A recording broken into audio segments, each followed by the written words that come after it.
മിശിഹായിൽ പ്രിയ സഹോദരീ സഹോദരങ്ങളെ, വിശുദ്ധ മാർക്കോസിൻ്റെ സുവിശേഷം 13-ാം അധ്യായം 32-ാമത്തെ വാക്യം മുതൽ സദാ ജാഗരൂകരായിരിക്കുവിൻ. ഇന്ന് ദൈവജനം വളരെയധികം പ്രലോഭനങ്ങളിലൂടെ കടന്നു പോകുന്ന ഒരവസ്ഥയിലൂടെയാണ്. സ്വർണം ശുദ്ധീകരിക്കുന്ന പോലെ അതിനേക്കാൾ ഉപരി ശുദ്ധീകരിക്കുന്ന ഒരു പ്രക്രിയയിലൂടെയാണ് നാം ഓരോരുത്തരും സഞ്ചരിച്ചു കൊണ്ടിരിക്കുന്നത്.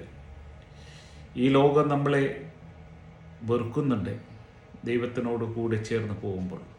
ആയതിനാൽ നാം മനസ്സിലാക്കുക, നാം ജാഗരൂകരായിരിക്കുവാനുള്ള കൃപ കർത്താവിൽ നിന്ന് നാം വാങ്ങിക്കണം. എന്നാൽ ആ ദിവസത്തെക്കുറിച്ചോ ആ മണിക്കൂറിനെക്കുറിച്ചോ പിതാവിനല്ലാതെ മറ്റാർക്കും, സ്വർഗത്തിലുള്ള ദൂതന്മാർക്കോ പുത്രന് പോലുമോ അറിഞ്ഞുകൂടാ. ശ്രദ്ധാപൂർവം ഉണർന്നിരിക്കുവിൻ. സമയം എപ്പോഴാണെന്ന് നിങ്ങൾക്കറിവില്ലല്ലോ. വീട് വിട്ട് ദൂരത്തേക്ക് പോകുന്ന ഒരുവൻ സേവകർക്ക് അവരുടെ ചുമതലയും കാവൽക്കാരന് ഉണർന്നിരിക്കുവാനുള്ള കൽപ്പനയും നൽകുന്നത് പോലെയാണത്.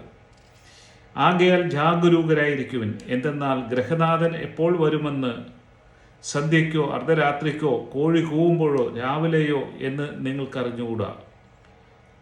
അവൻ പെട്ടെന്ന് കയറി വരുമ്പോൾ നിങ്ങളെ നിദ്രാധീനരായിരിക്കരുതല്ലോ. ഞാൻ നിങ്ങളോട് പറയുന്നത് എല്ലാവരുമായിട്ടാണ് പറഞ്ഞത്, ജാഗരൂകരായിരിക്കുവിൻ.